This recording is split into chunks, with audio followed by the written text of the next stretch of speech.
June 19, 2011.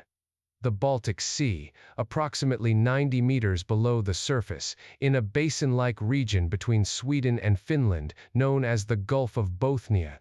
The Ocean X team, a pair of Swedish treasure hunters named Peter Lindberg and Dennis Asberg, are reviewing overnight sonar data aboard their research vessel. They do this most mornings. Most mornings, it's nothing. Shipwrecks, scattered debris, the quiet, familiar mess of a seafloor that has been frozen, thawed, and reshaped by 10,000 years of Ice Age geology.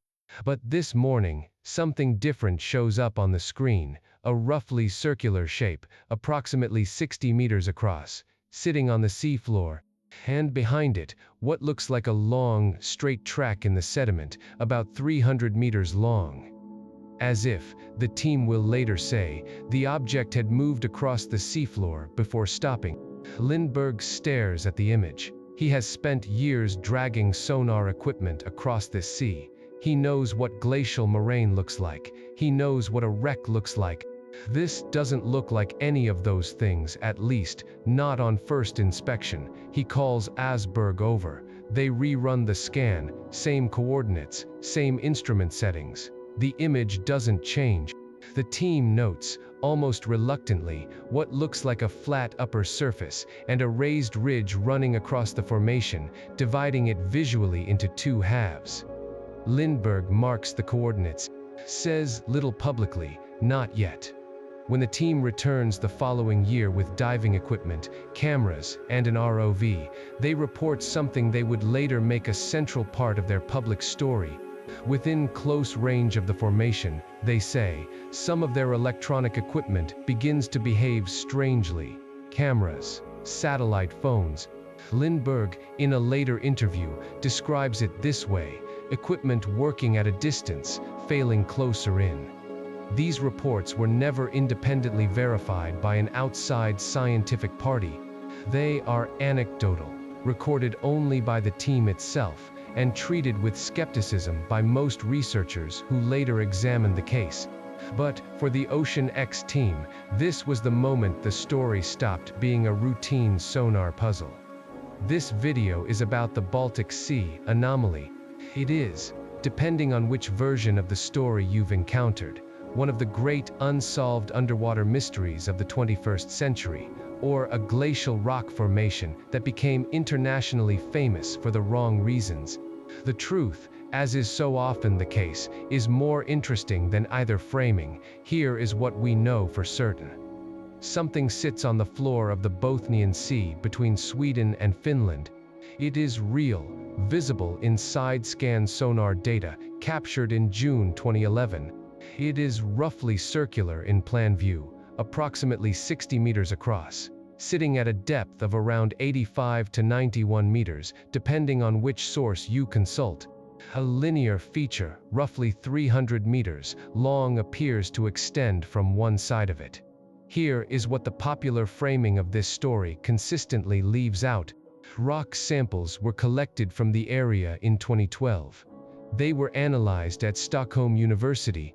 The geologist who examined them, Volker Bruchert, identified them as granites, gneisses, and sandstones, common rock types in a glacial basin like the Baltic, along with a single piece of basaltic rock. His public assessment was straightforward. Because the whole northern Baltic region is so heavily influenced by glacial thawing processes, both the feature and the rock samples are likely to have formed in connection with glacial and post-glacial processes. The original sonar image itself has been challenged by sonar specialists at major oceanographic institutions, who have pointed out that the equipment used was not high resolution and that the image contains distortions that make detailed structural interpretation unreliable. The scientific consensus, as it currently stands, is that the formation is most likely a drumlin, an elongated, streamlined hill of glacial sediment shaped by ice flow during the last ice age. Drumlins are common across Scandinavia. They typically point in the direction the ice was flowing. They can have linear features extending from them. The geometry, while striking in a single low-resolution sonar image, is not unusual in the broader catalog of post-glacial Baltic seafloor. So why, more than a decade later, is the Baltic Sea anomaly still the subject of articles, videos, and ongoing fascination? That is the real question, and the answer has less to do with what is sitting on the seafloor, and more to do with how a routine geological feature became a cultural story. By the end of this video, you will understand what the sonar data actually shows. You will understand what the rock samples revealed. You will understand why mainstream geologists have generally been confident in their interpretation, why a small minority have remained interested in further investigation, and why the gap between the science and the popular story has remained so wide for so long. This is not a video about an alien spacecraft. The science does not support that interpretation, and it never has. But it is also not a video that dismisses the story in 3 sentences, because how a formation went from a blurry sonar image to an international media event, and what that journey reveals about how we process unusual scientific observations, is, in its own way, more interesting than the spacecraft version of the story ever was. Stay with me. Quick pause. If you're enjoying this kind of slow, careful storytelling, hit subscribe. Galaxy Pulse goes deep on stories others rush through. Now, back to the Baltic. To understand why a sonar image from 2011 became one of the most discussed underwater anomalies of the modern era, we have to start with the place it was found. The Baltic Sea is not exotic. It is one of the most familiar bodies of water in Europe, a semi-enclosed, relatively shallow sea bordered by Sweden, Finland, Estonia, Latvia, Lithuania, Poland, Germany, and Denmark. Its average depth is about 55 meters, shallow, by oceanic standards. The Mariana Trench drops to nearly 11,000 meters. The Baltic Sea anomaly sits in a comparatively modest depression, deep enough to require equipment to reach, shallow enough that modern survey vessels can map it without difficulty. The geological history of the Baltic Basin is worth understanding before we examine what the anomaly might be, because that history shapes what the seafloor in this region actually contains. For most of the past 2 million years, during the geological period known as the Quaternary, the Baltic Basin has been repeatedly covered and uncovered by enormous ice sheets. The last major glaciation, called the Weichselian glaciation, ended approximately 10,000 to 12,000 years ago.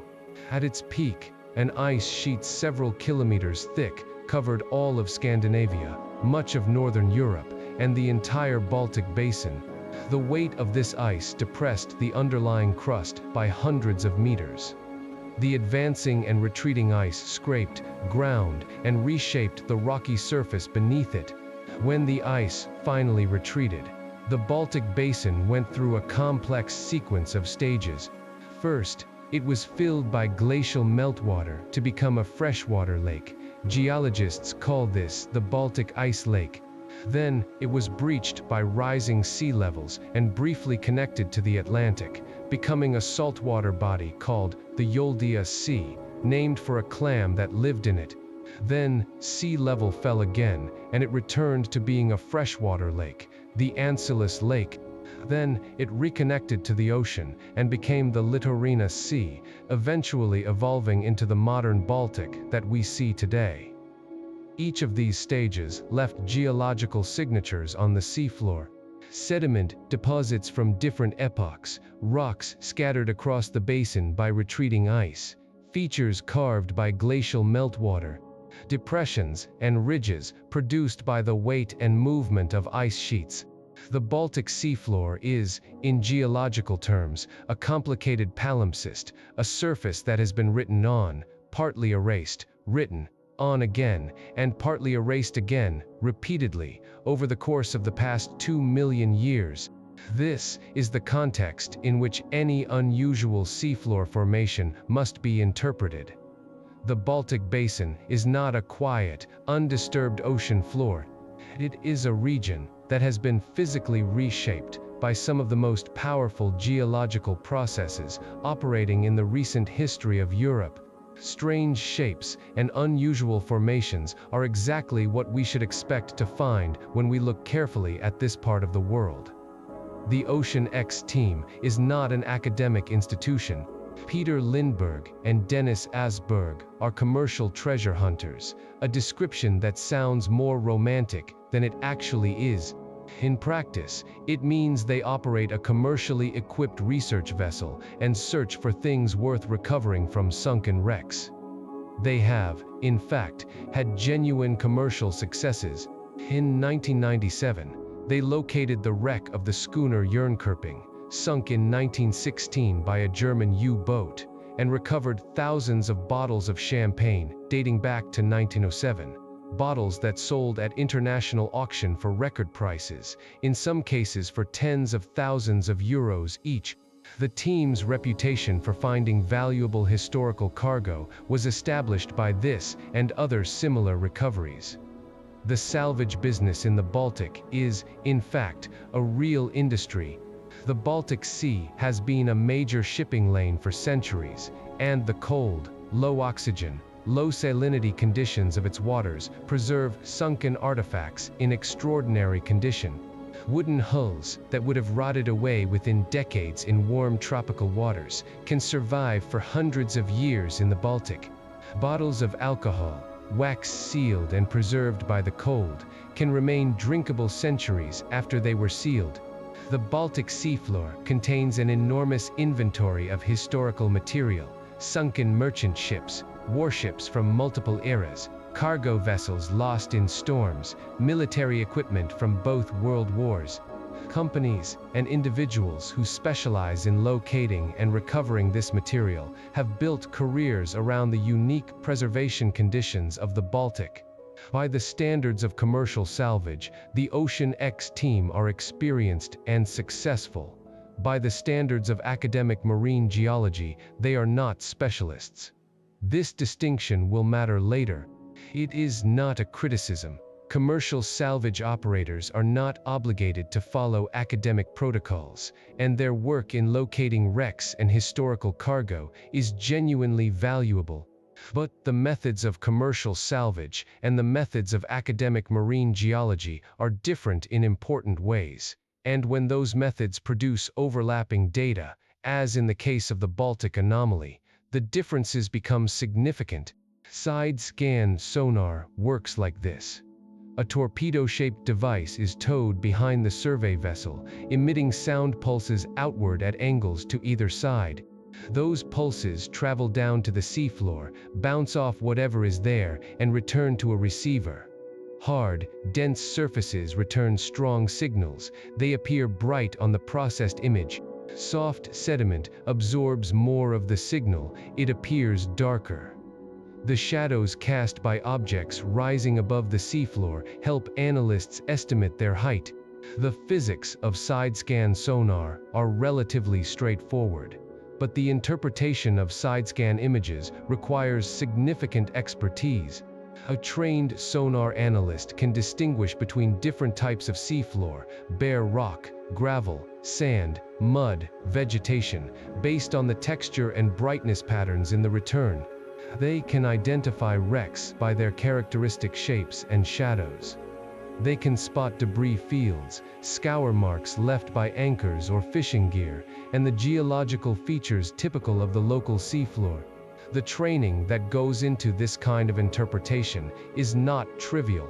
Commercial sonar operators who specialize in wreck location learn to recognize the visual signatures of different ship types: wooden hulls versus metal, intact wrecks versus broken ones, recent wrecks versus ancient.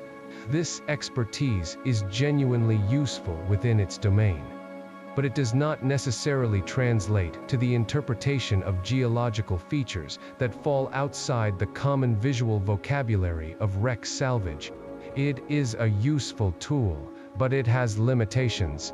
The quality of the image depends heavily on the quality of the equipment, the operator's skill, the calibration, the water conditions, and the processing software. A high-end, research-grade side-scan sonar produces images with sub-meter resolution. A commercial-grade unit of the type typically used in shipwreck hunting produces images with much lower resolution, sufficient to spot wreck-shaped targets, but not detailed enough to make confident interpretations about geological structure. The frequency at which the sonar operates also matters. Higher frequencies produce sharper images but cannot penetrate as far. Lower frequencies cover more ground but produce coarser detail. Most commercial wreck hunting sonars are tuned for the kinds of objects they expect to find: large, distinctly shaped targets that need to be spotted from medium ranges. They are not optimized for the kind of fine-grained geological interpretation that academic marine surveys typically require. This is the first technical issue with the Baltic anomaly story that rarely gets the attention it deserves. When the original sonar image from June 2011 was made public, it was examined by sonar specialists at oceanographic institutions in the United States and Europe. The most widely cited critique came from Hanuman Singh, a researcher at the Woods Hole Oceanographic Institution, one of the world's leading marine science institutions. Singh's assessment of the image was direct. The distortions in the image, he said, were consistent with a low-resolution sonar that had been improperly calibrated, and the resulting picture was, in his words, virtually useless for identifying an undersea formation in any detail. Singh's critique was technical and specific. He identified particular features in the image that he believed reflected artifacts of the sonar processing, rather than genuine seafloor structure. Sharp edges that should have been more gradual, geometric regularities that were inconsistent with the resolution of the instrument, and distortions in scale that suggested the image had not been properly corrected for the geometry of the sonar's beam path. These are exactly the kinds of issues that experienced sonar operators learn to recognize, and Singh's identification of them in this image came from a position of established expertise. Charles Paul, a researcher at the Monterey Bay Aquarium Research Institute, offered a similar view.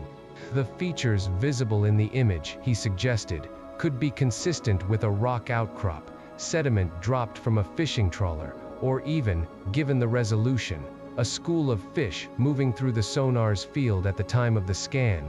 The fishing trawler hypothesis is worth noting. Commercial fishing in the Baltic is extensive, and fishing operations sometimes drop or release material to the seafloor: bycatch, damaged gear, accidentally lost cargo.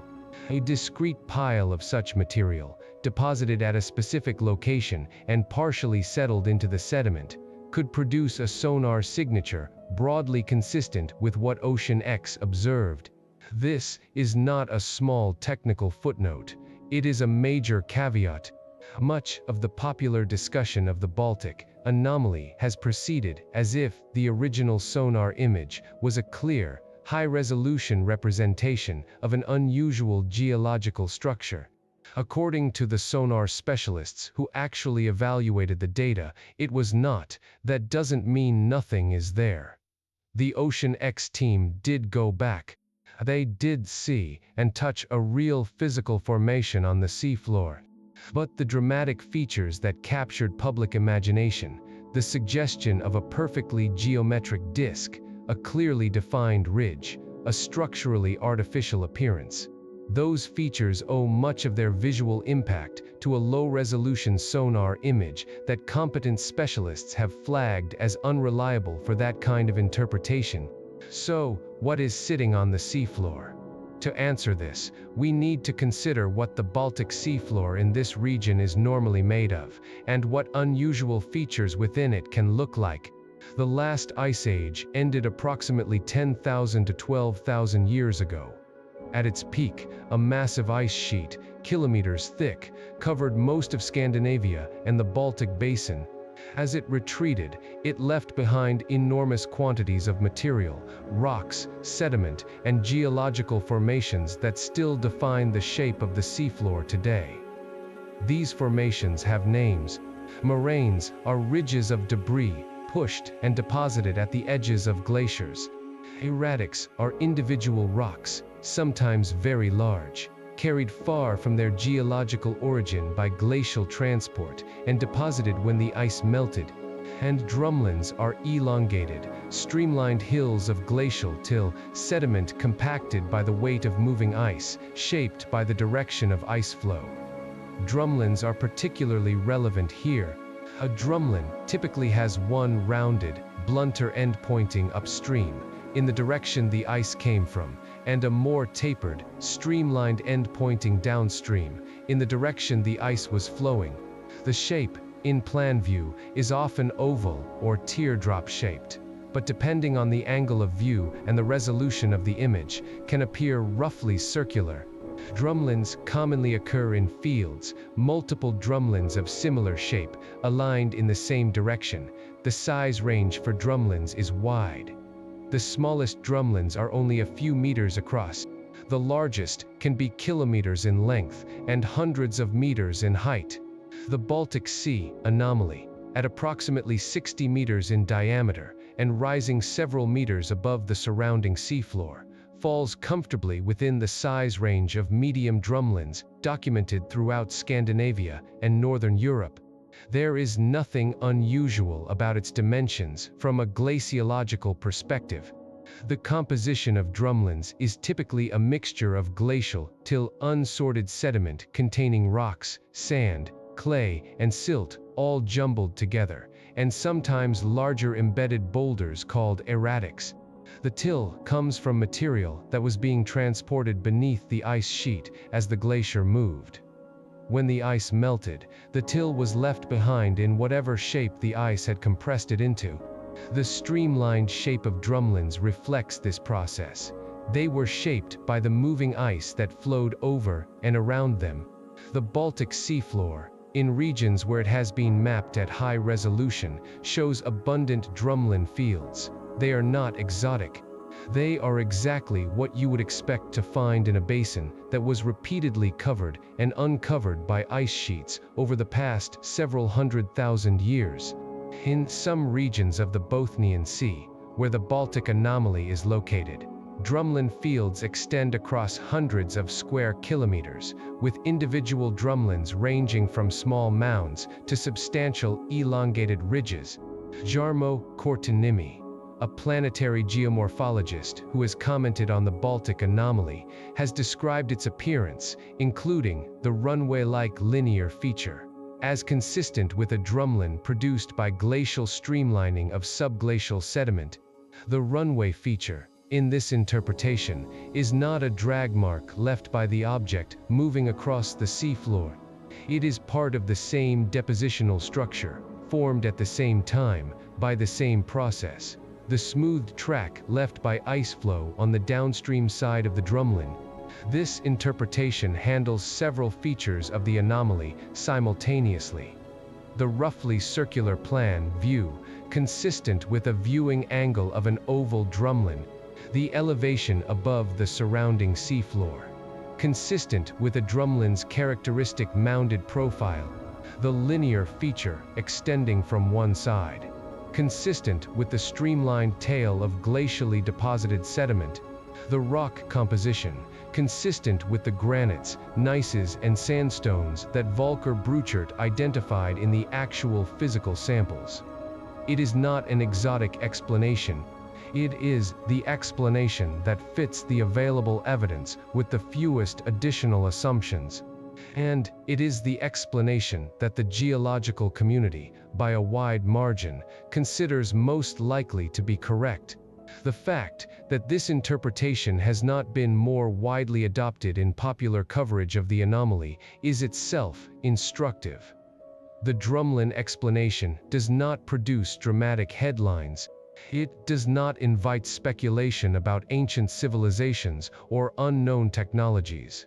It is, in essence, the boring answer, but it is also the answer that is most consistent with what we actually know about the Baltic seafloor and the geological processes that have shaped it over the past several 100,000 years. In 2012, the Ocean X team returned to the site with diving equipment, cameras, and a small ROV. The dive was complicated by low visibility and cold water, typical Baltic conditions. The water temperature at depth in the Bothnian Sea is consistently a few degrees above freezing, and visibility at depth can be limited to a few meters due to suspended particulate matter and the low light penetration that comes with being nearly 90 meters below the surface. These are challenging diving conditions even for experienced cold water divers. But the team succeeded in reaching the formation, observing it directly, and collecting rock samples from the area. The dive footage they recorded would later be released as part of a documentary they produced about the expedition. These samples are the most important piece of physical evidence in the entire Baltic anomaly story, and they are the piece that popular coverage has most consistently downplayed. The samples were sent to Volker Bruchert, an associate professor of geology at Stockholm University. Bruchert was, at the time, one of the most appropriately qualified researchers in Scandinavia to examine such samples, a marine geologist with extensive experience analyzing Baltic seafloor materials in their broader regional context. He had no commercial interest in the Ocean X team's findings, and no reputation to maintain on either side of the controversy. He examined the samples as a neutral expert and offered a public assessment. The dominant rock types in the samples were granite, gneiss, and sandstone. These are exactly the rock types we expect to find in a glacial deposit in the northern Baltic. Material that was stripped off the Scandinavian Sea by a Baltic ice sheet and deposited as the ice melted. Granite and gneiss are the dominant rock types of the Baltic Shield, the ancient Precambrian bedrock that forms the geological foundation of all of Scandinavia. Sandstones are sedimentary rocks that occur in various parts of the broader Baltic region. None of these rock types are unusual. All of them are exactly what glacial transport processes would distribute across the seafloor. A single piece of basaltic rock was also identified in the samples. This is worth noting in some detail, because the basalt fragment is one of the few elements of the Bruchert analysis that has occasionally been cited in popular coverage as supporting unusual interpretations of the anomaly. Basalt is volcanic rock, formed from cooled lava, and it is less common than granite or gneiss in the immediate Baltic region. Some popular accounts have suggested that the presence of basalt in the samples points to a volcanic origin for the anomaly or to other unusual processes. Bruchert's actual interpretation was more measured. Basalt does occur in the broader Baltic geological record. It is not the dominant rock type, but it is present in certain regions of the Baltic Shield, particularly in areas where ancient volcanic activity has been preserved in the geological record. A single basalt fragment, transported by glacial ice from a more distant source, would not be remarkable. Glacial transport routinely carries rocks across hundreds of kilometers, and the Baltic Shield includes a number of regions where basaltic rock could have been picked up and deposited by ice sheets during the Weichselian glaciation. His conclusion: because the whole northern Baltic region is so heavily influenced by glacial thawing processes, both the feature and the rock samples are likely to have formed in connection with glacial and post-glacial processes. This is the scientific position. It is supported by physical evidence. It was published. It has not been contradicted by any subsequent peer-reviewed analysis. The widespread claim, repeated in many popular videos and articles, that no scientific investigation has ever been conducted, that no samples have been collected, that the scientific community has refused to engage, is simply not accurate. Samples were collected. They were analyzed by an appropriately qualified geologist working at one of Scandinavia's major research universities. The analysis was made public. The interpretation was offered with appropriate scientific caution, but with sufficient clarity to be useful. The popular coverage of the Baltic anomaly has consistently underemphasized this analysis. There are several reasons for this, but the most important is structural. The Bruchert finding does not produce a dramatic narrative. It is the answer to the question, what is this object? But it is a boring answer. It is the kind of answer that, in the context of a story that has been framed as mysterious and unsolved, tends to be either ignored entirely or mentioned briefly as a footnote before the article returns to the more interesting speculative interpretations. What has not happened is a comprehensive multi-instrument seafloor survey of the site. The kind that would deploy sub-bottom profilers, magnetometers, and high-resolution multi-beam sonar to characterize the formation in 3 dimensions and rule out, decisively, every alternative interpretation. That is true. But the absence of that level of detailed survey is not unusual for any single feature on the Baltic seafloor. The Baltic Basin has tens of thousands of unmapped or sparsely mapped features. The anomaly has received more scientific attention, not less, than the average geological formation in this region, including dedicated rock sampling and public commentary from specialists. This is worth dwelling on.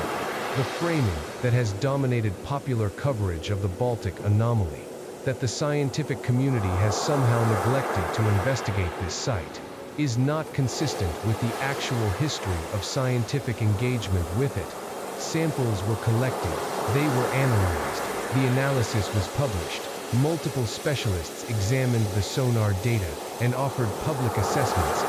Multiple research papers, in technical journals and conference proceedings, have discussed the formation in the context of Baltic glacial geology. The level of scientific attention paid to this single feature exceeds what most unusual seafloor features anywhere in the world receive.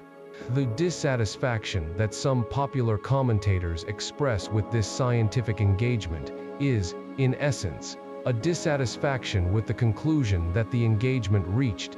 The conclusion is that this is most likely a glacial deposit.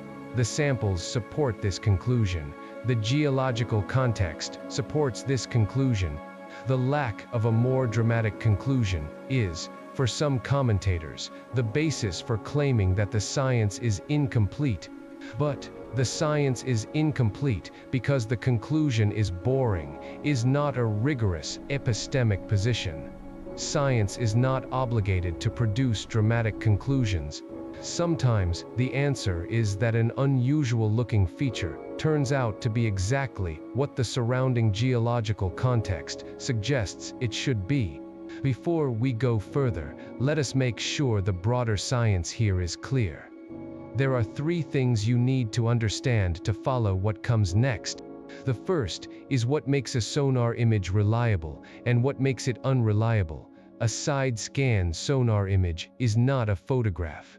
It is a representation built from acoustic returns processed by software.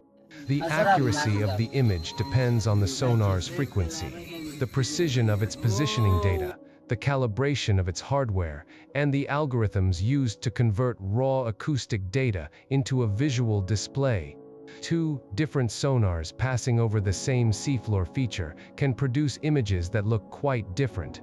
One might show clear geometric edges, while the other shows soft, ambiguous shapes. The image, in other words, is partly a product of the instrument that captured it. For the Baltic anomaly, the original 2011 sonar image was captured by a commercial-grade unit operated by a team primarily focused on shipwreck salvage.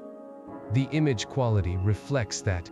The dramatic geometric features that captured public attention, the sharp circular outline, the clear ridge across the diameter, are partly real, partly artifacts of image processing, and partly the result of human pattern recognition seeing more structure than is actually present in the data. The second concept is the principle of parsimony, the idea that, when evaluating competing explanations for an observation, the explanation that requires the fewest additional assumptions is usually the best starting point. For the Baltic anomaly, The question is what set of assumptions accounts for the available data. Drumlin formation by glacial processes requires assuming only that the Baltic basin was glaciated, which it's certain. Lee was.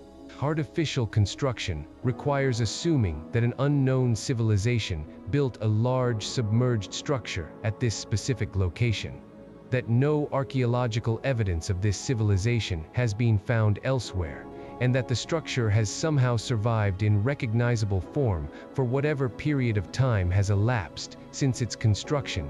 Parsimony does not prove that the Drumlin interpretation is correct. It simply notes that it is, by a wide margin, the explanation that requires the least extension of what we already know to be true.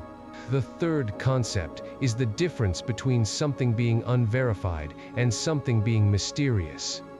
The electromagnetic interference reports from the 2012 dive are unverified. No instrument designed to measure electromagnetic fields was deployed at the site. No independent observer accompanied the dives. The reports come solely from members of the team conducting the expedition, a team that was, by their own public statements, actively interested in generating media attention for their discovery, and which subsequently announced plans to take paying tourists in submarines to visit the site. This does not mean the reports are false. Honest observers can be sincerely mistaken, particularly when operating complex equipment in challenging environmental conditions. Cameras can fail underwater for many ordinary reasons: battery temperature, condensation, pressure, electrical contact issues. Satellite phones notoriously perform poorly in challenging marine environments under any conditions. The pattern of equipment failing, then recovering, while reported by the team as consistent, could reflect actual interference, or could reflect intermittent equipment problems that happened to correlate with proximity to the dive site for non-causal reasons. There is also the more general issue of confirmation bias. When a team is specifically looking for evidence that something unusual is happening at a particular location, they are more likely to notice and report equipment failures that occur at that location, while equipment failures that occur elsewhere may be attributed to ordinary causes and forgotten. This is not a deliberate bias. It is a well-documented feature of how human observation and memory work under conditions of strong prior expectations. The same equipment failing at home base might be remembered as ordinary battery problems, while equipment failing at the anomaly site is remembered as anomaly-related interference. Both memories may be accurate accounts of what happened, but the framing of those memories shapes how they get integrated into the broader narrative. For the Baltic anomaly specifically, the electromagnetic interference claims have become a central element of the popular framing despite their thin evidentiary basis. They appear in articles, videos, and discussions as if they were established phenomena, when in fact they are anecdotal reports from a single source that have never been independently verified by any qualified instrument or observer. The willingness of popular coverage to treat these claims as established evidence is itself a useful case study in how anecdotal observations can acquire the appearance of confirmed phenomena through repeated citation. The honest scientific position is that these reports are anecdotal, unverified, and not in themselves grounds for postulating an exotic explanation. They are interesting. They could, in principle, be investigated with proper instrumentation on a future dive. But they cannot bear the weight that popular coverage of the anomaly has often placed on them. So, here is where the story actually sits, in plain language. A commercial sonar team scanned the Baltic seafloor in 2011 and produced a low-resolution image of an unusual feature. They returned the following year, observed the formation directly, and collected rock samples. Those samples were analyzed by a university geologist who identified them as typical glacial deposits. The most widely accepted scientific interpretation of the formation is that it is a drumlin, a glacially deposited landform of a type common across the Baltic and Scandinavia. Independent sonar specialists have noted that the original image is of insufficient quality to support detailed structural interpretation, and that some of the apparent features may be artifacts of low-resolution imaging. Reports of electromagnetic interference at the site are anecdotal, unverified, and come from a team with a documented commercial interest in maintaining the formation's notoriety. These reports have not been independently confirmed. There is no recovered artifact, no tool mark, no datable organic material associated with the formation, no published peer-reviewed paper supporting an artificial origin, no metallic component, no internal structure visible in any sonar return at any resolution.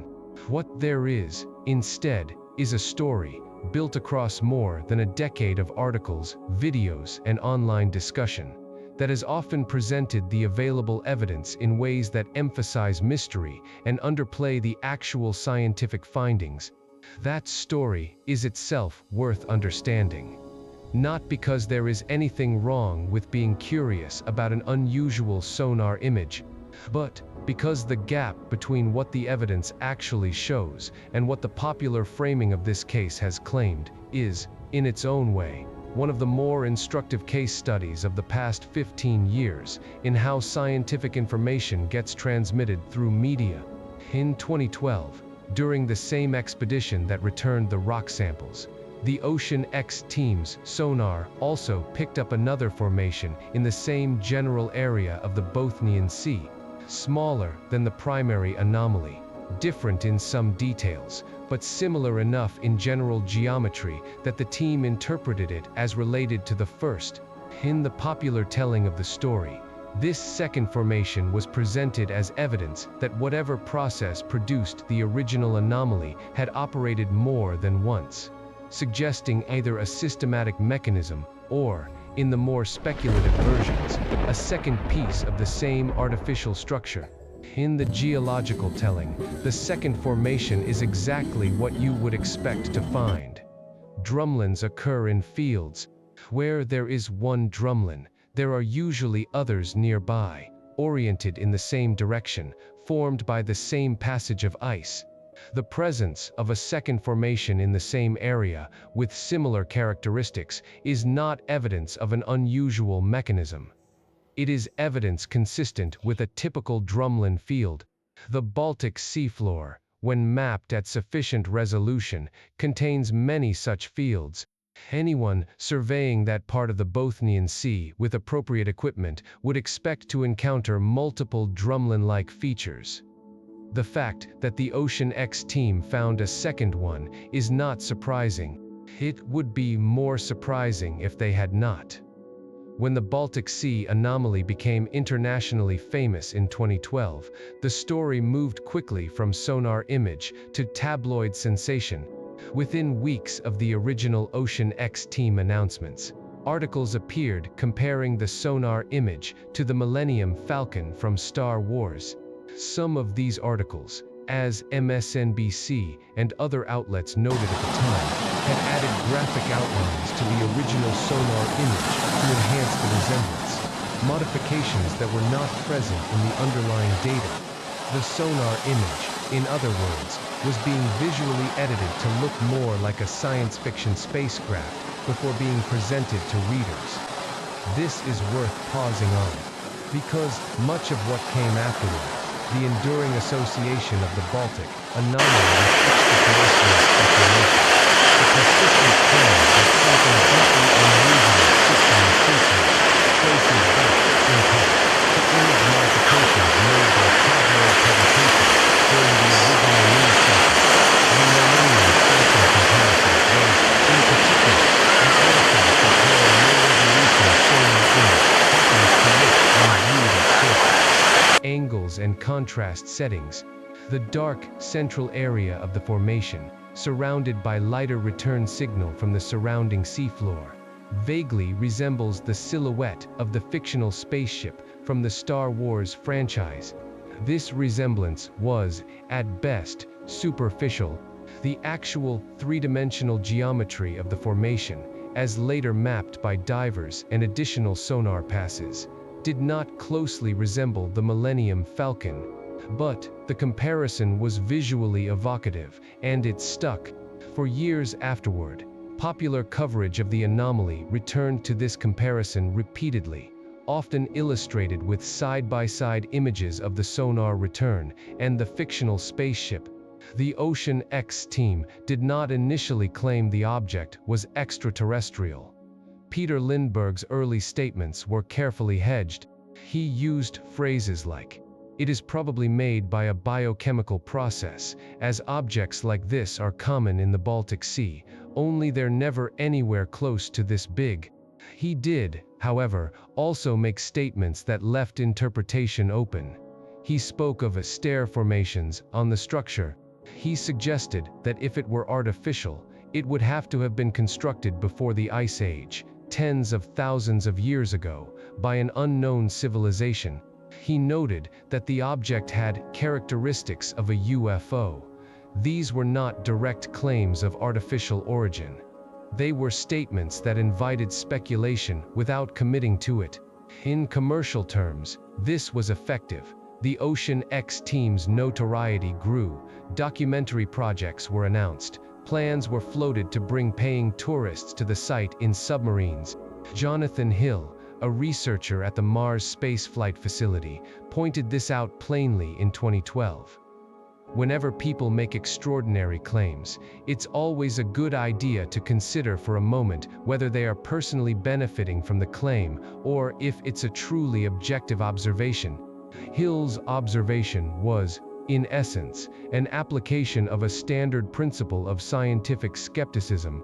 When the people making a dramatic claim also stand to benefit financially from the claim being widely believed, that does not automatically invalidate the claim, but it does shift the burden of evidence. Claims made by disinterested parties are easier to evaluate at face value. Claims made by parties with commercial interests in the outcome require additional scrutiny. The Ocean X team's claims about the Baltic anomaly fall into the second category. This is not, by itself, evidence that the team was dishonest. People with commercial interests can also be honest observers of unusual phenomena. But it is a relevant piece of context that has often been omitted from the popular framing of this story. The principal source for most of the dramatic claims about the Baltic anomaly is a team whose subsequent business plans depended on the formation remaining mysterious. Submarine tourism to a confirmed glacial deposit is a much harder commercial proposition than submarine tourism to an unsolved underwater mystery. There is also a broader pattern worth noting here. The Baltic anomaly story emerged in 2011 and 2012, at a time when several factors converged to amplify it well beyond what its actual scientific content would have warranted. The internet had matured enough that dramatic stories could spread rapidly across multiple platforms. Social media made it easy for non-specialists to share and comment on the original sonar image. Tabloid science journalism had developed business models that depended on producing high-engagement content, which the Baltic anomaly provided in abundance. And the broader cultural interest in unidentified flying objects, ancient mysteries, and unconventional explanations for natural phenomena had been growing throughout the late 2000s and early 2010s. Into this environment, a blurry sonar image of an underwater formation that could be vaguely interpreted as a flying saucer was exceptionally well suited to viral spread. The fact that the formation was probably a drumlin was less viral. The drumlin interpretation required readers to engage with technical geological concepts. The flying saucer interpretation required readers to look at an image that already resembled a flying saucer. The asymmetry favored the dramatic interpretation by a wide margin. What did the actual dive find? The Ocean X team divers reached the main formation in 2012. They observed it directly. They reported that the surface was, on physical contact, hard, like rock. They described it as covered in a thin layer of sediment, with what they characterized as cracks and a black material in some places. They reported the structure rising several meters above the surrounding seafloor. The conditions of the dive are worth understanding in context. Diving at 90 meters depth in the Baltic Sea is technically demanding work. At that depth, the water is cold, within a few degrees of freezing year-round. Visibility is limited. Bottom time, the duration a diver can safely spend at depth before needing to ascend slowly to avoid decompression sickness, is short. The divers had to make brief visits, focused observations, and quick collection of samples before returning to shallower water. The footage they recorded during these dives is, in some sections, of relatively poor quality due to the lighting conditions and the limited time available. Some of the more dramatic claims about the formation's appearance, claims of step-like structures, of unusual symmetry, of features suggesting deliberate construction, were made based on brief observations under difficult conditions by divers without geological training, using equipment that was not optimized for detailed scientific documentation. This is not a criticism of the divers themselves. They did the work they were equipped to do, but the conditions of the dive imposed real limits on what could be observed and documented, and those limits are rarely acknowledged in popular coverage of the site. What they did not find, and this is the part of the story that gets the least attention in popular coverage, was anything specifically suggesting artificial construction. No tool marks, no regular geometric features confirmed at close range, no metallic components, no inscriptions, no openings that led somewhere, no internal structure visible to the divers or their cameras. What they found, in physical contact, was rock. Solid, hard, sediment-covered rock. Exactly the kind of rock that, when sampled and sent to Stockholm University, was identified as the typical glacial deposits of the northern Baltic. The dive footage was made public in subsequent years. The footage shows a sediment-covered seafloor formation that, in the available images, is consistent with a glacially deposited rock structure with some surface irregularity. Whether anyone would interpret that footage as showing artificial construction, in the absence of the sonar image and the surrounding media narrative, is debatable. Many viewers, examining the footage on its own, see a rock. This is an interesting test of how much our perception of an object is shaped by the framing we bring to it. The same dive footage, presented in two different contexts, produces two different reactions. In the context of "this is the mysterious Baltic Sea anomaly that defies geological explanation," viewers tend to see signs of unusual structure. In the context of "this is sediment-covered rock at the bottom of the Baltic Sea," viewers tend to see sediment-covered rock. The footage itself does not change, only the framing does. This phenomenon is well documented in cognitive psychology. The human visual system is highly susceptible to top-down processing, the influence of expectations and context on what we perceive. When we are primed to expect a mysterious or unusual feature, we tend to see one. When we are primed to expect an ordinary feature, we tend to see that instead. The actual visual information is processed through filters of expectation that significantly shape the resulting perception. For the Baltic anomaly, this means that the dive footage on its own is not as compelling evidence for any particular interpretation as it might first appear. Viewers see what they expect to see. The footage is consistent with either the drumlin interpretation or with more speculative interpretations, depending on what frame of mind the viewer brings to it. Neither interpretation can be definitively ruled out from the footage alone. This is part of why physical samples and instrumental measurements matter more than visual observations for scientific questions. The rock samples that Bruchard analyzed are not subject to perceptual framing in the same way that dive footage is. Spectrometry and mineralogy produce numerical results that can be compared against reference databases. The conclusion that the samples are typical glacial deposits is not a matter of interpretation, it is a matter of measurement. There are three serious ways to interpret what the Baltic Sea anomaly actually is. They sit on a ladder, mainstream at the bottom, speculative at the top.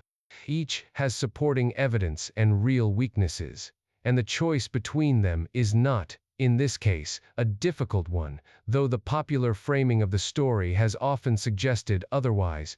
The conservative interpretation, which is the position of essentially all professional geologists who have publicly commented on the case, is that the formation is a drumlin or similar glacial deposit. The supporting evidence is substantial. Drumlins are common in the Baltic Basin.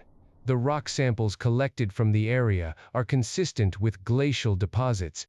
The overall geometry, when properly understood given the limitations of the original sonar image, fits within the range of known drumlin shapes. The associated linear feature is consistent with the streamlined tail produced by ice flow on the downstream side of a drumlin.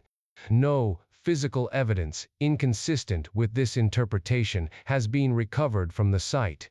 This interpretation is also consistent with what we know about the broader geological context of the Bothnian Sea. The seafloor in this region has been shaped by repeated glaciation over the past 2 million years. Drumlins, eskers, moraines, and other glacial features are common throughout the area. A circular formation of approximately 60 meters in diameter, with the kind of physical characteristics that the Ocean X team observed, is not an unusual finding in this kind of geological setting. It is, in fact, exactly what professional marine geologists would expect to encounter when surveying any extensive section of the Baltic seafloor.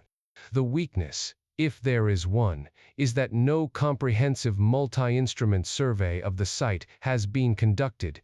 A sub-bottom profiler study, combined with high-resolution multi-beam sonar and a magnetometric survey, would settle the question more definitively than the current evidence does.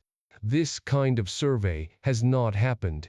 But the absence of that level of detailed survey is normal for the vast majority of features on the Baltic seafloor. The bottom of the Baltic is, in general, sparsely surveyed at high resolution. This is the dominant view in the scientific community by a wide margin. It is supported by the available evidence. It is the position that most cleanly explains the observations without invoking unusual mechanisms.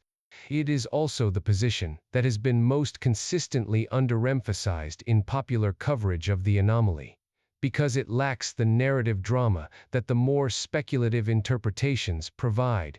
The moderate interpretation is that the formation is geological, but possibly an unusual variant, perhaps an exposed bedrock outcrop with some volcanic component, given the single basalt fragment in the sample collection.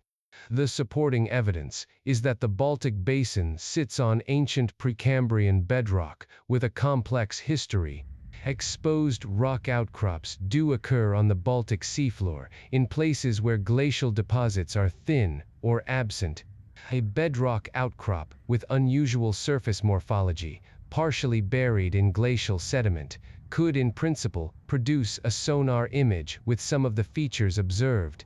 This interpretation does not contradict the drumlin hypothesis so much as represent a slightly different framing of the same broad category of natural explanation. Whether the formation is technically a drumlin, an exposed bedrock outcrop, or some hybrid feature that combines elements of both, the underlying interpretation is the same. It is a natural geological formation produced by the long history of glacial activity and bedrock weathering in the Baltic Basin. The weakness is that there is no specific evidence pointing to this interpretation rather than the simpler drumlin explanation. It is a possible alternative, not a strongly supported one. It would benefit from the same comprehensive survey that would also resolve the drumlin question. This view is held by a small number of researchers who have considered the case carefully without being convinced that the drumlin interpretation is fully settled. But it is a minority position.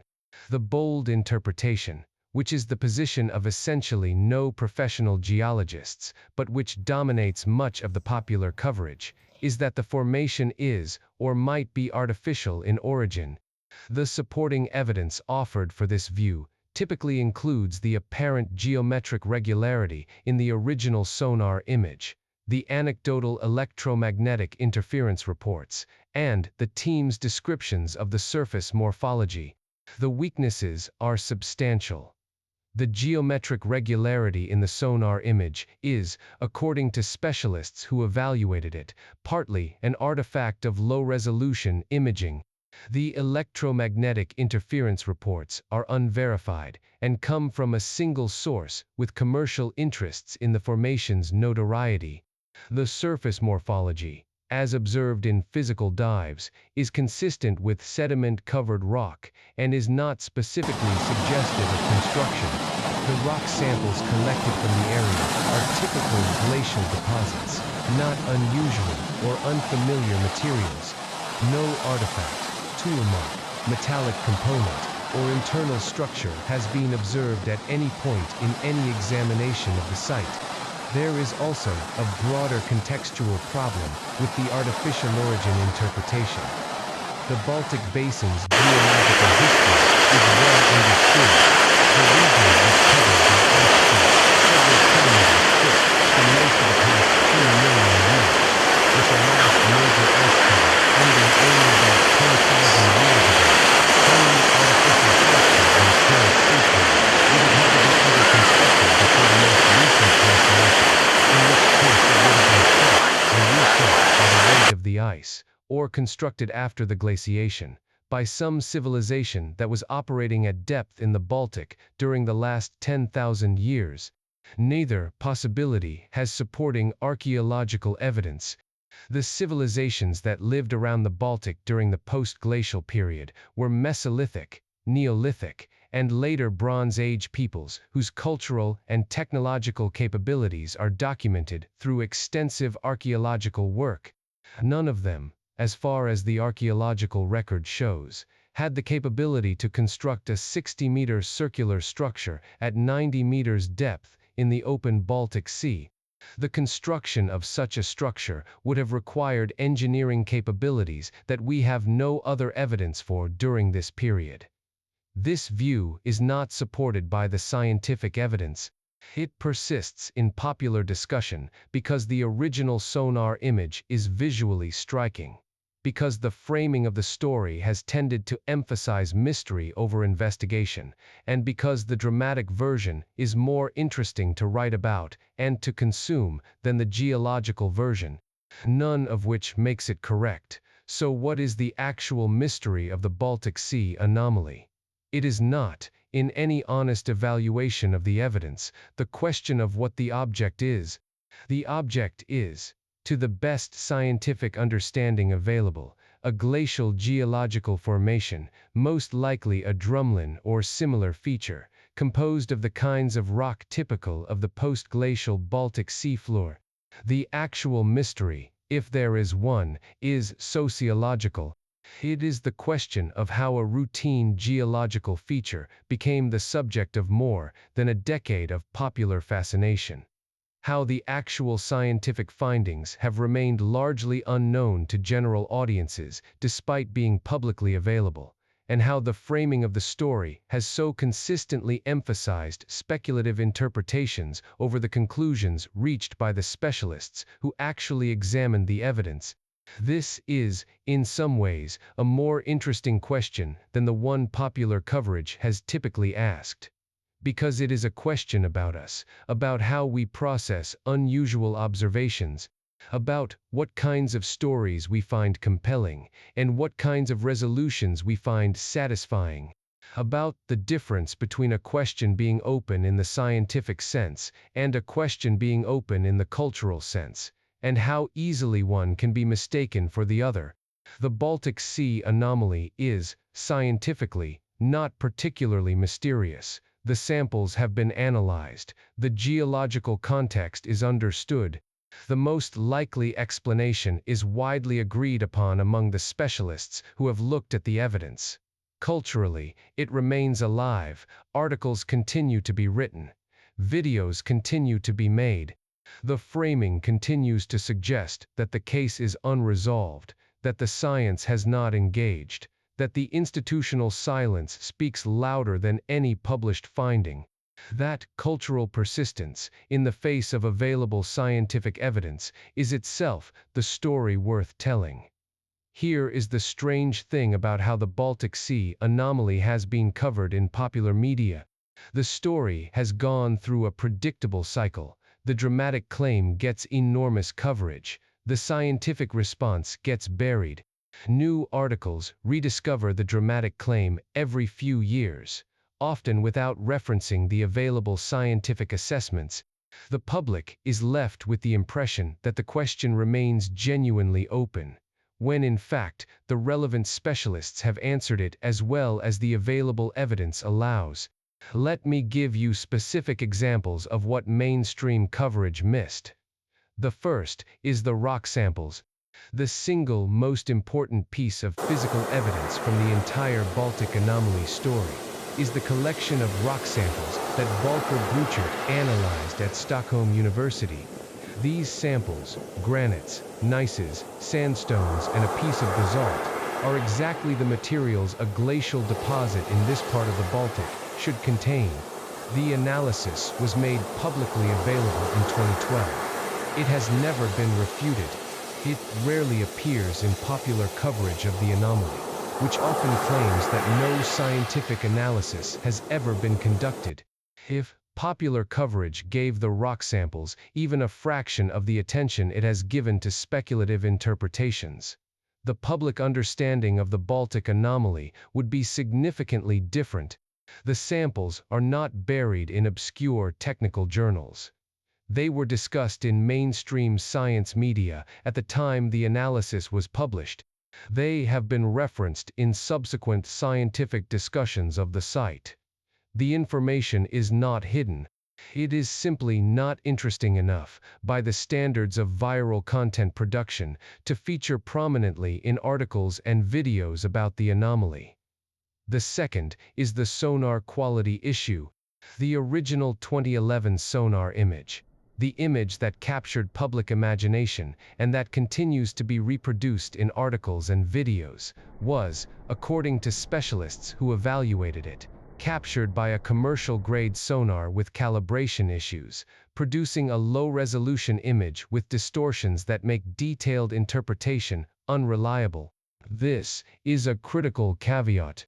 It is also rarely mentioned in popular coverage, where the original image is typically reproduced as if it were a high-fidelity representation of the actual seafloor structure.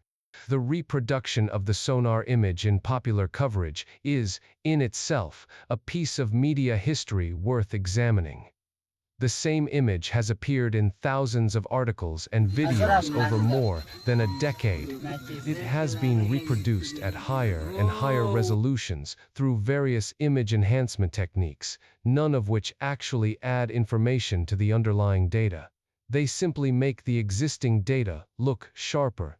The image has been overlaid with graphic outlines suggesting the Millennium Falcon comparison.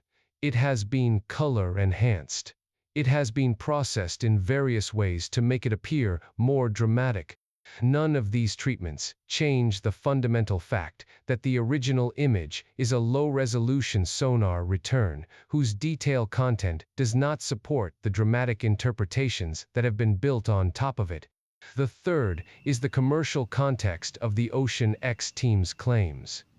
The team made public statements about the formation while developing business plans that depended on the formation's notoriety.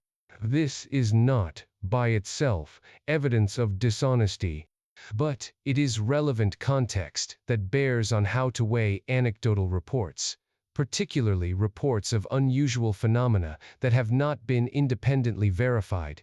This context is almost never mentioned in popular coverage, which typically presents the team as disinterested discoverers.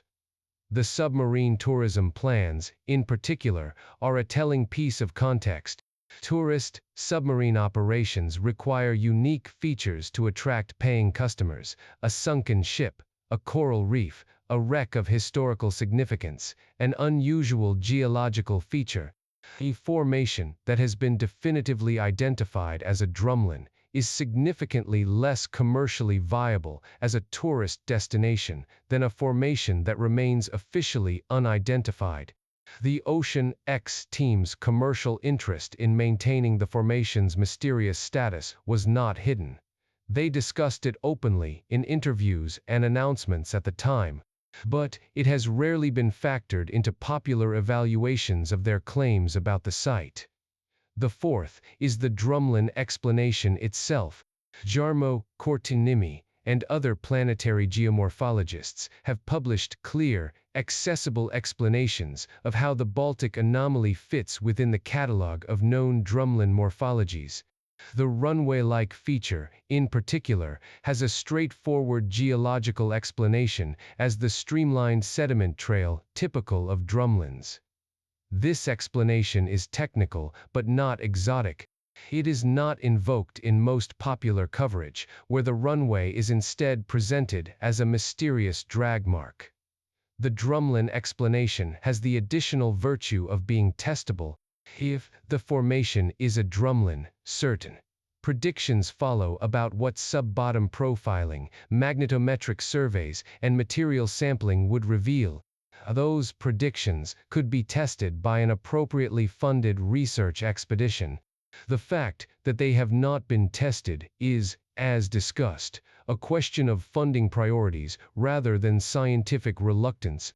But the testability of the drumlin interpretation is itself a strength. It is a scientific hypothesis that could, in principle, be confirmed or falsified by direct measurement.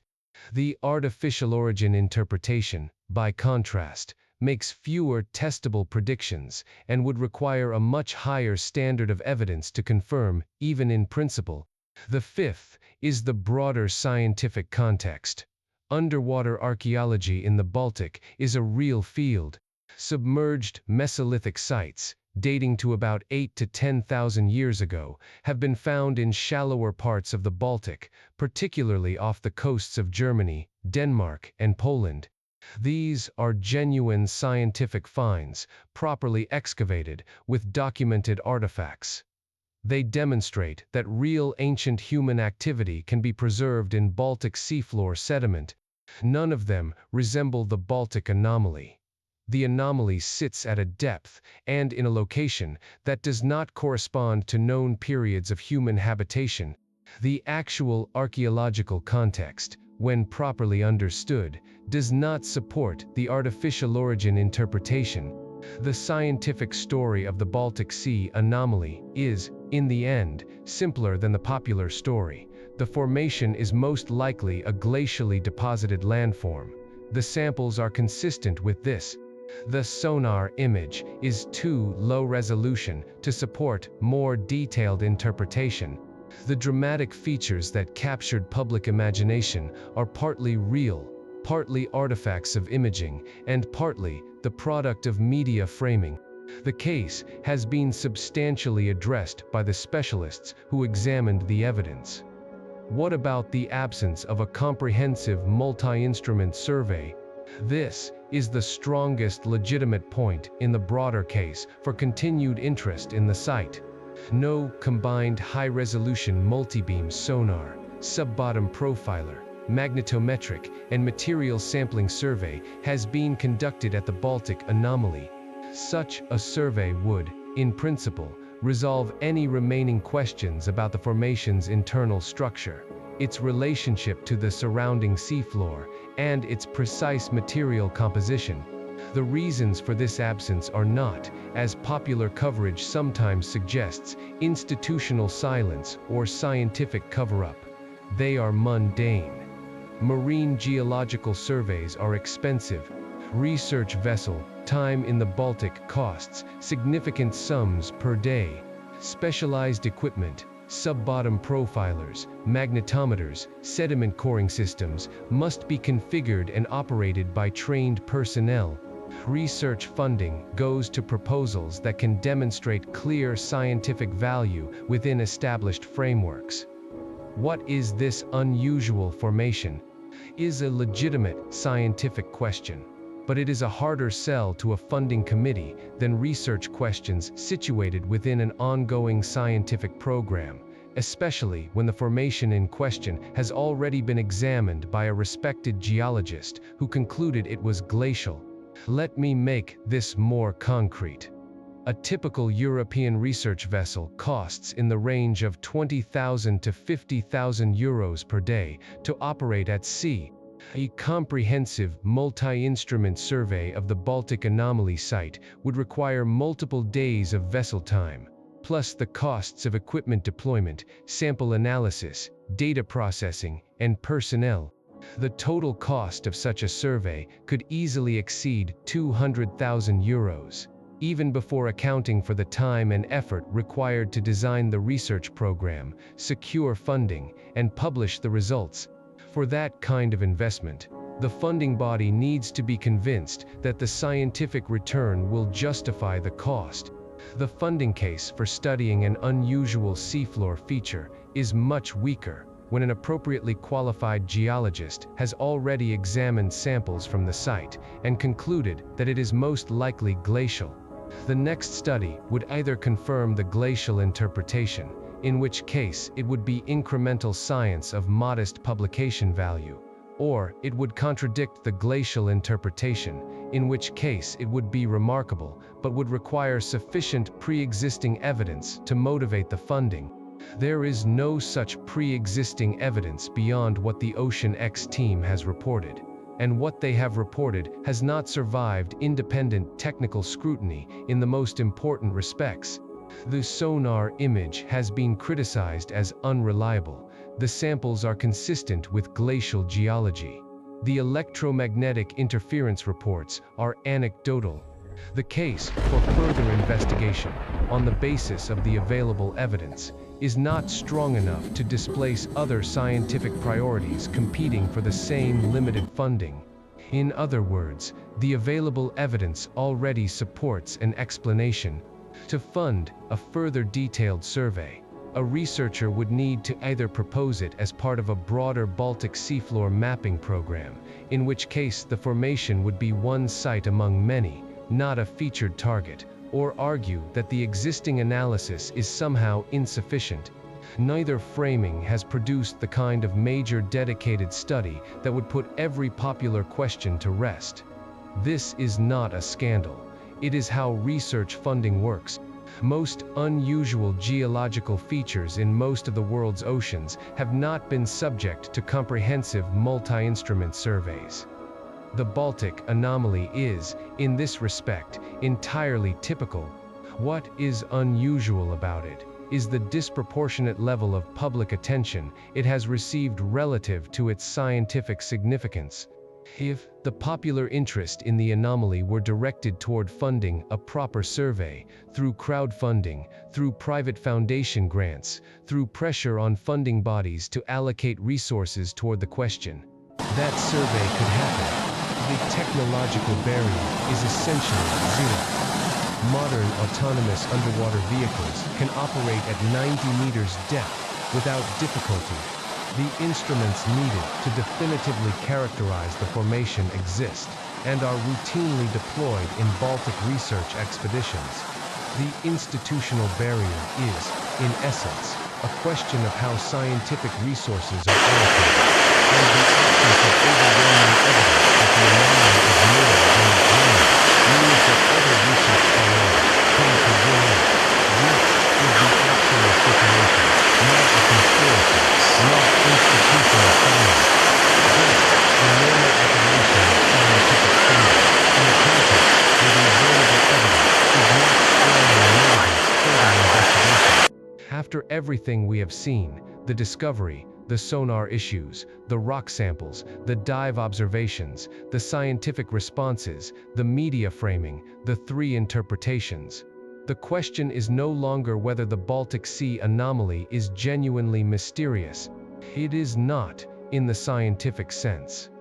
The available evidence supports a glacial interpretation, and that interpretation has been publicly stated by the geologist who examined the actual physical samples. The question, in the end, is what we do with that fact. We can accept it. We can recognize that the formation is most likely an ordinary glacial drumlin, that the dramatic version of the story was partly built on a low-resolution sonar image and partly on commercial framing, and that the genuine scientific findings have been available for over a decade. Or, we can continue to treat the case as an open mystery, knowing that doing so is choosing the more entertaining version of the story rather than the better supported one. There is no shame in being interested in unusual things. Curiosity is a virtue. But there is a difference between being curious about a question that remains genuinely open and being attached to a framing that makes a settled question feel open. The Baltic Sea anomaly is most likely a rock, a geologically interesting rock, formed by the same processes that shaped much of Scandinavia, in a basin that has been carved and reshaped by ice sheets for hundreds of thousands of years.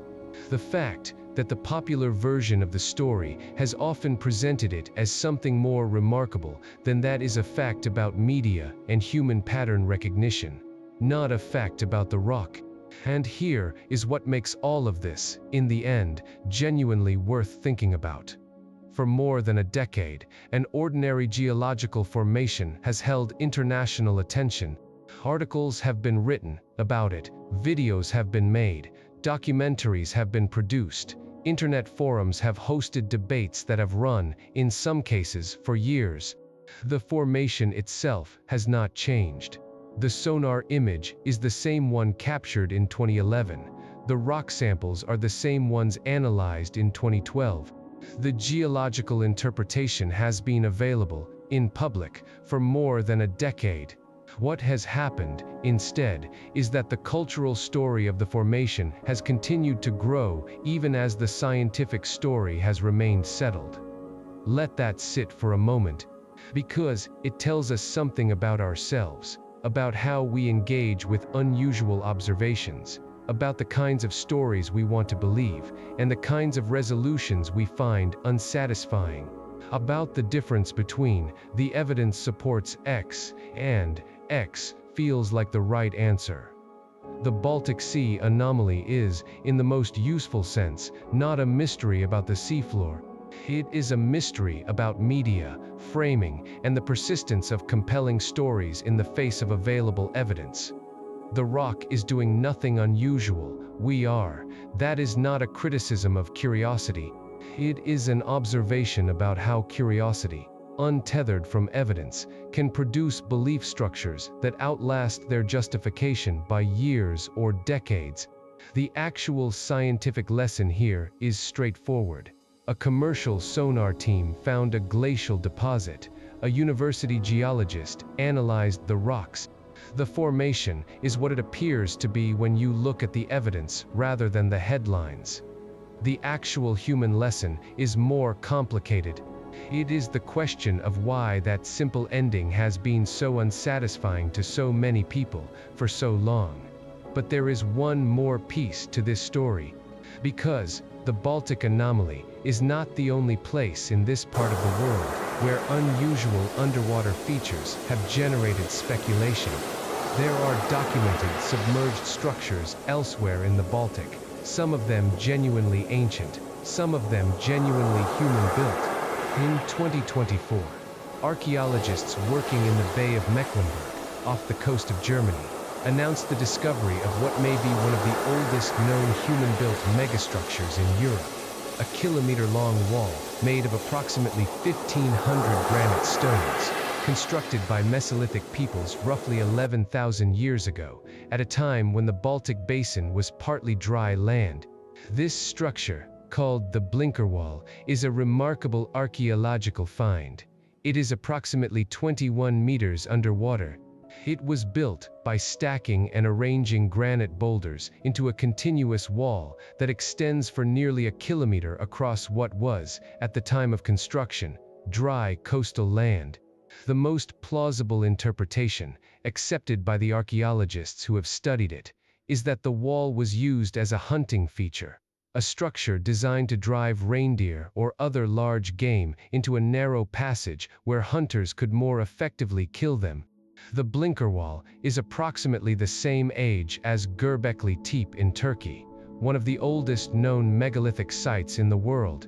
Both structures were built around the same time, by Mesolithic peoples who were transitioning from purely nomadic hunting to more settled patterns of life. The discovery of the Blinker Wall significantly expands our understanding of what these peoples were capable of building, and it confirms that the Baltic seafloor does, in fact, contain genuinely ancient human structures preserved by the unique conditions of cold, low oxygen, low salinity Baltic waters. The contrast with the Baltic anomaly is instructive. The Blinker Wall is at 21 meters depth, in a region that was dry land during the Mesolithic period when sea levels were lower. The anomaly is at 90 meters depth, in a region that was below sea level even during the Mesolithic low stand.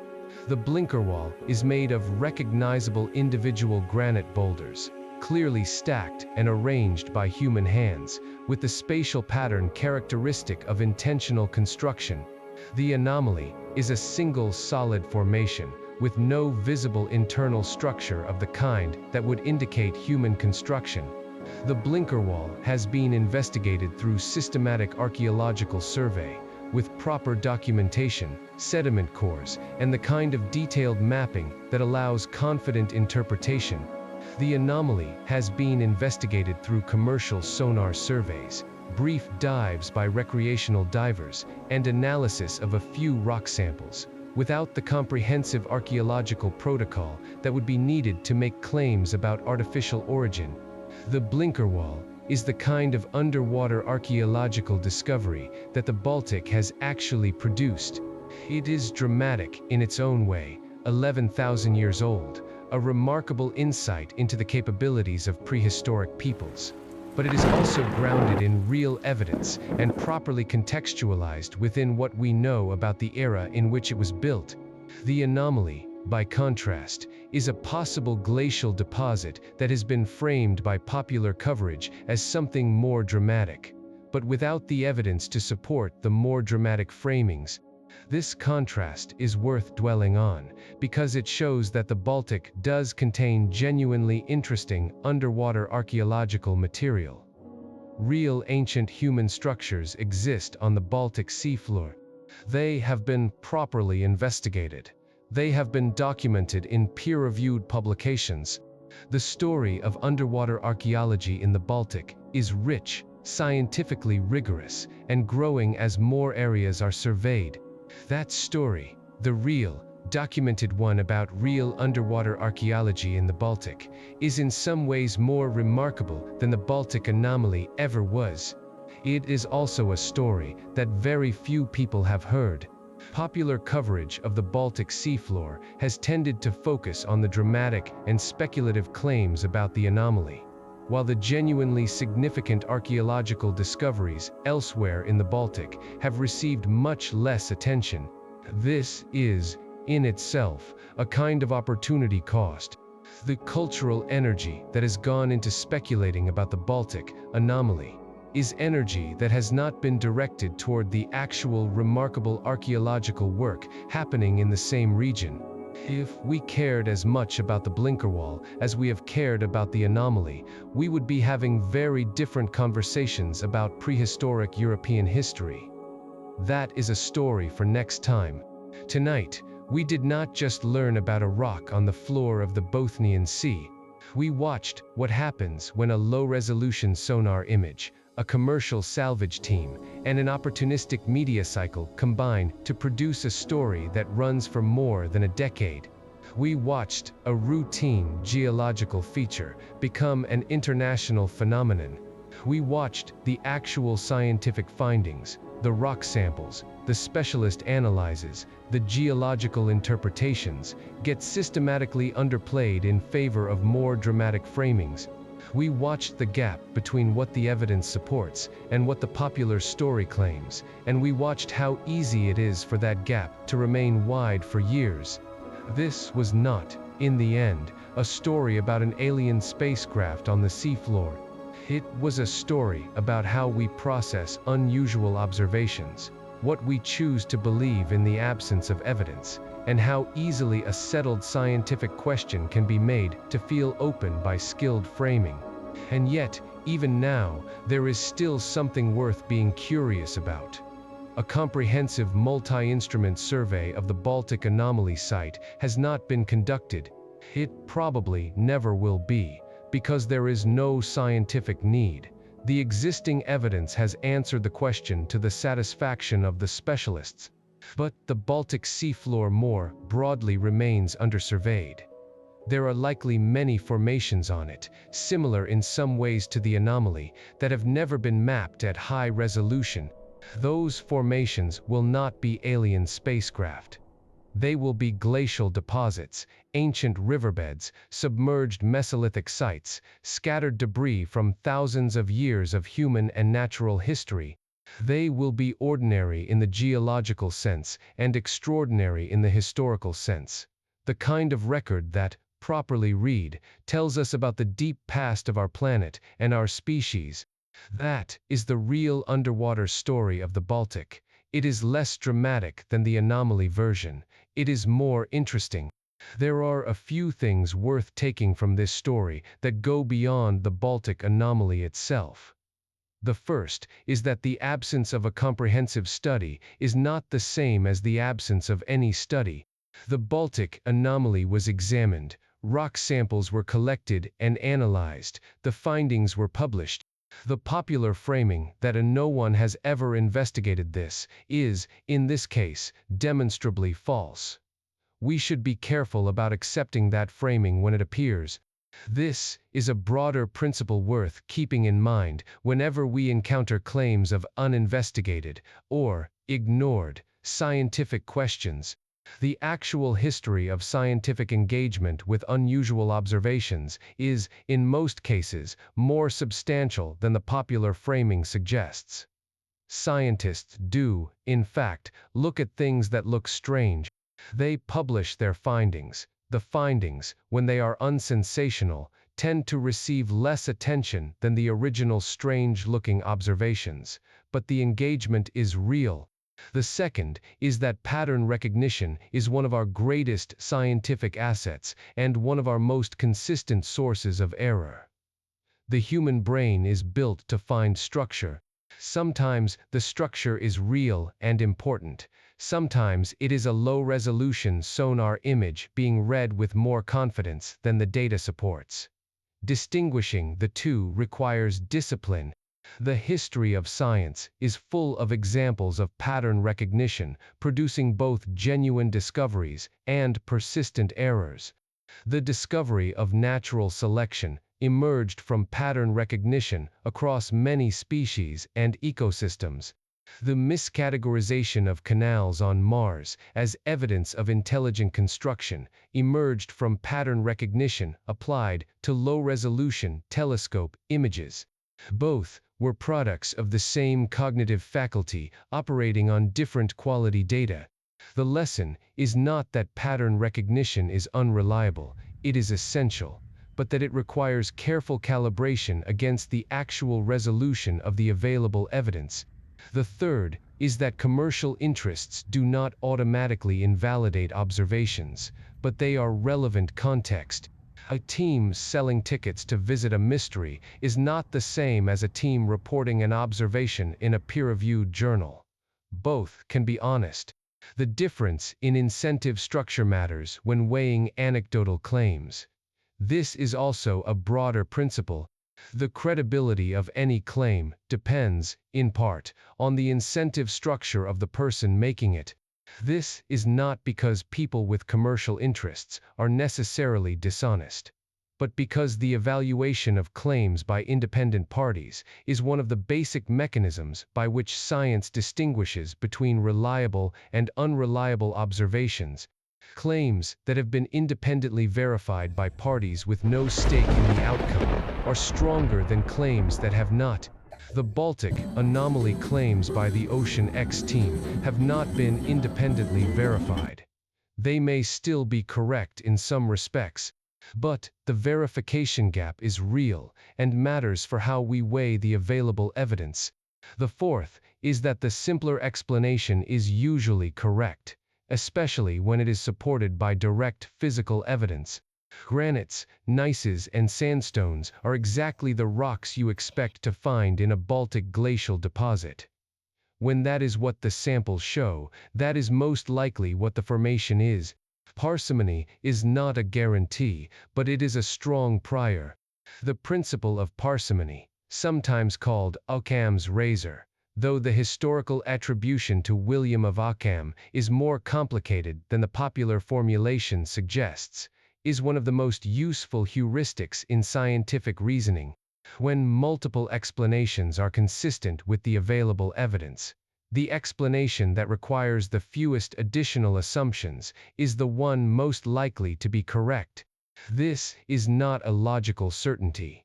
Sometimes the correct explanation is the complex one, but over the long run, betting on the simpler explanation is the bet that produces the most accurate predictions.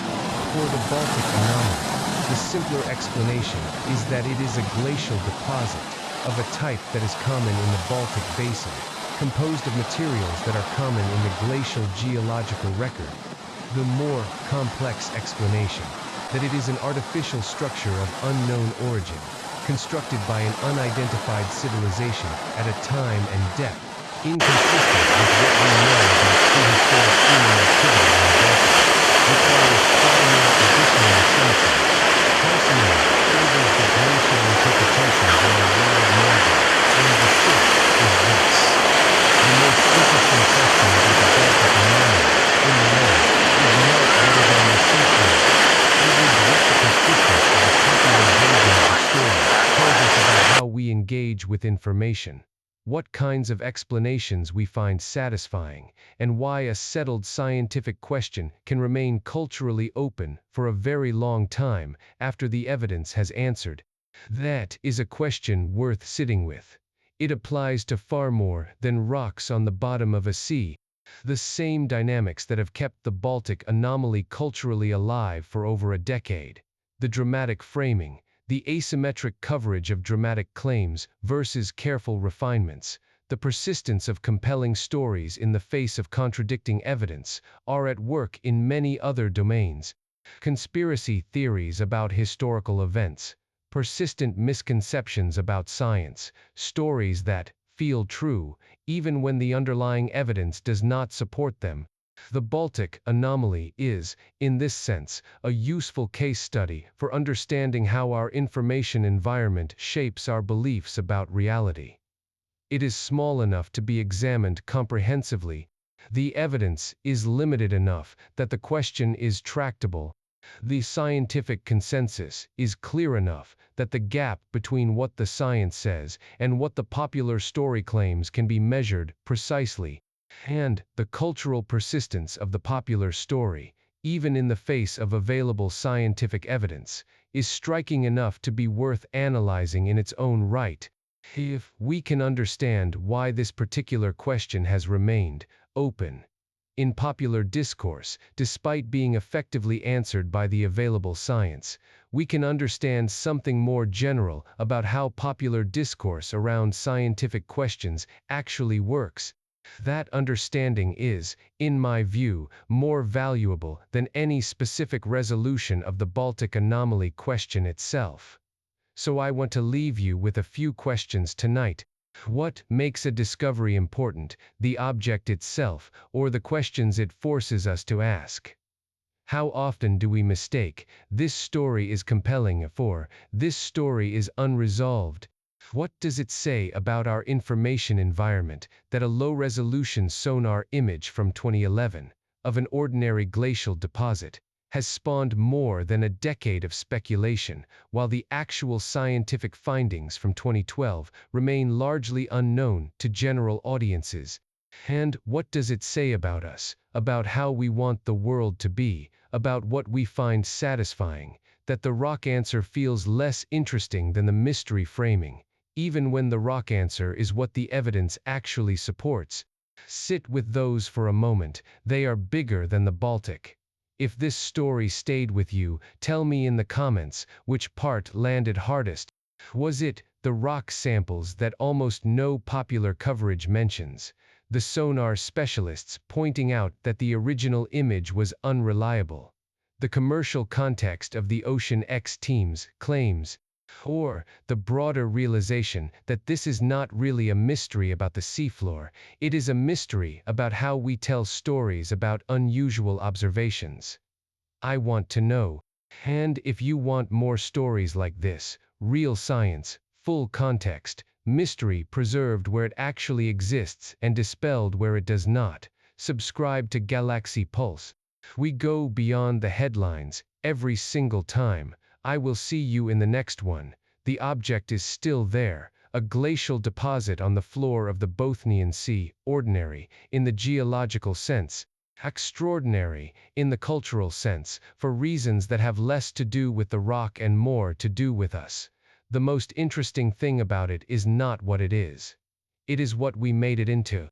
And what that says about how easily, and for how long, we can choose the more compelling story over the better supported one.